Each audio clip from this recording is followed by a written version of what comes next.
जरा सोचिए, सृष्टि जब शुरू हुई होगी, वो घना अंधकार, जहां न समय था न रोशनी, कुछ भी नहीं।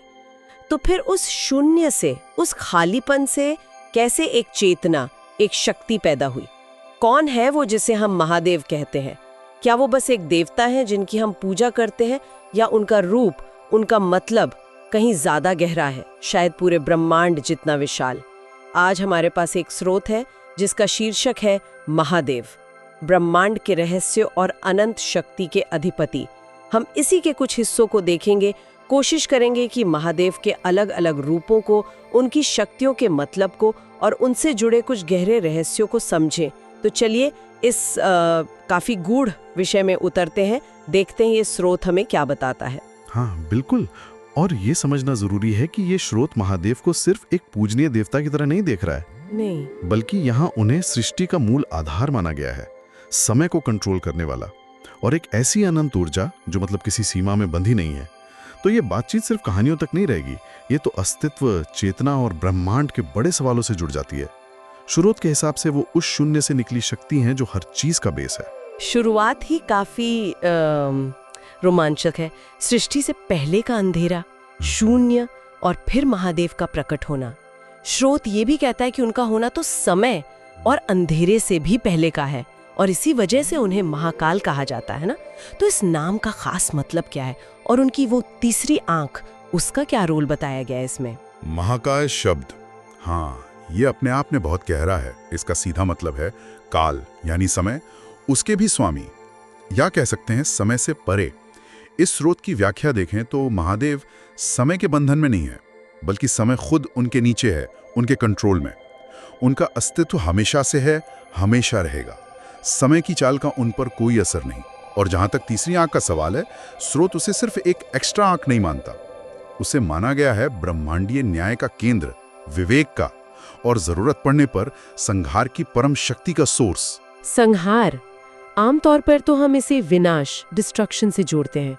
क्या ये स्रोत संहार को नेगेटिव मानता है, या इसका कोई और मतलब भी है? यूनिवर्स का बैलेंस बनाए रखने और एक नई पॉजिटिव सृष्टि के लिए रास्ता बनाने के लिए जरूरी है। तो ये विनाश भी एक तरह से सृजनात्मक है, नकारात्मक नहीं। ये महाकाल रूप उनकी समय पर पकड़ और बदलाव लाने की ताकत को दिखाता है। अच्छा, तो मतलब ये विनाश भी एक बड़े मकसद के लिए है, संतुलन बनाने के लिए। ये बात महादेव के रूप को एक अलग ही तरह से देखने पर मजबूर करती है। चलिए अब उनके उस रूप पर आते हैं जो हम ज्यादा जानते पहचानते हैं, पर शायद उतना समझते नहीं। उनका वो अनोखा सा रूप, सिर पर जटाएं, उनमें से गंगा बह रही है, माथे पर आधा चांद, गले में सांप लिपटे हुए हैं, और पूरे शरीर पर भस्म लगी हुई है। स्रोत इन शक्तिशाली निशानियों के बारे में क्या कहता है? लगता तो है कि यहाँ बहुत गहरे मतलब छुपे हैं।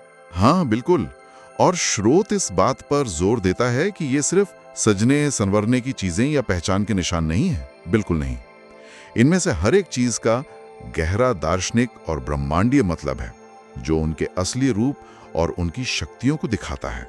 तो चलिए उनकी जटाओं से शुरू करते हैं। अक्सर तो हम उन्हें बस लंबे बाल समझते हैं।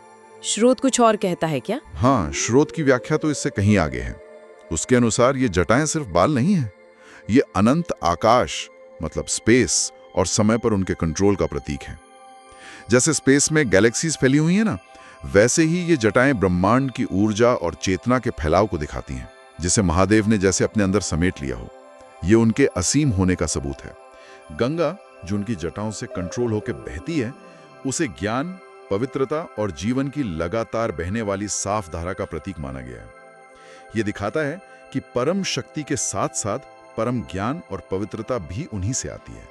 और वहीं माथे पर जो आधा चांद है, वो मन की शांति, ठंडक और बदलते हुए ब्रह्मांडीय चक्रों पर उनके नियंत्रण का प्रतीक है। ये दिखाता है कि इतनी शक्ति और वैराग्य के बीच भी उनमें परम शांति और स्थिरता है। उन्हें योग, ध्यान और आत्मज्ञान का सबसे बड़ा गुरु माना गया है। उनकी जो गहरी तपस्या और ध्यान की अवस्था है, वो सिर्फ उनके अपने लिए नहीं है, बल्कि वो पूरे ब्रह्मांड और सारे जीवों के भले के लिए है, और सबके लिए एक प्रेरणा है। उनकी वो शांत, स्थिर पर फिर भी दयालु उपस्थिति सबके लिए एक आध्यात्मिक गाइड की तरह है। इसी बड़ी भूमिका उनकी परम शक्ति और सभी देवताओं के भी गाइड होने की वजह से स्रोत उन्हें देवों के देव महादेव कहता है। वो सिर्फ त्रिदेव में से एक नहीं है, बल्कि उन सब से ऊपर हैं। सभी दिव्य शक्तियों के मूल स्रोत और कंट्रोलर हैं। से महादेव का रूप और उनकी अवधारणा हमें जीवन और अस्तित्व के बारे में कई जरूरी बातें सिखाती हैं। ये हमें दुनिया की नश्वरता का एहसास कराती है भस्म के जरिए, हमें समय की सीमाओं से आगे देखने और सोचने की प्रेरणा देती हैं महाकाल रूप से, और हमारी अपनी अंदरूनी सोई हुई ऊर्जा और ज्ञान की अपार शक्ति का एहसास कराती हैं सांप और त्रिनेत्र के प्रतीकों से। ये हमें वैराग्य और लगाव के बीच एक संतुलन बनाने का रास्ता दिखा सकता है कि ओम की ध्वनि अपने आप में पूरे ब्रह्मांड को समेटे हुए है। इसके 3 हिस्से हैं ना, अ, उ और म। ये क्रमशः सृष्टि यानी बनना, पालन यानी बने रहना, और संहार यानी बदलना या लय होना की शक्तियों को दिखाते हैं। यानी ये ध्वनि त्रिदेव की मिलीजुली शक्तियों का प्रतीक है जो महादेव से ही निकली। इसीलिए स्रोत इसे सिर्फ एक पवित्र आवाज नहीं, बल्कि पूरे ब्रह्मांड का मूल मंत्र मानता है, ऊर्जा का पहला स्रोत और महादेव की ब्रह्मांडीय चेतना की साक्षात आवाज।